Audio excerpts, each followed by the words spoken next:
Hello guys, in this tutorial you will learn how you can copy your notes in the graph view as a screenshot in the Obsidian Notes application, for example, to save them as in JPEG or PNG file format on your device. So let us guide you through this. Head over to the Obsidian Notes application, select your workspace or vault in the bottom left. And what you want to do, guys, is enable the graph view next. To do that, click into this button on the left hand side, open graph view.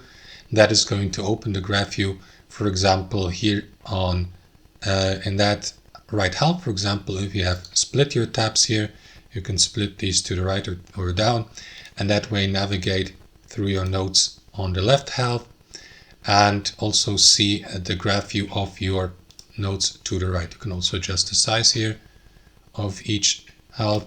And then, guys, here in the graph view, you may use these nodes to position your notes and see the connection. So if you'd like to save that graph view, what you want to do, guys, is click into these three dots in the top right, select copy screenshot.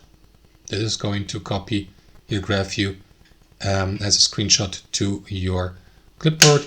And you can do it, for example, via Paint or any other application you use. As you can see, I just pasted that graph view from the clipboard so that I may now save it on my device in JPEG and PNG file format, for example. And that's how it works, guys. Thanks for watching, and I'll see you next time.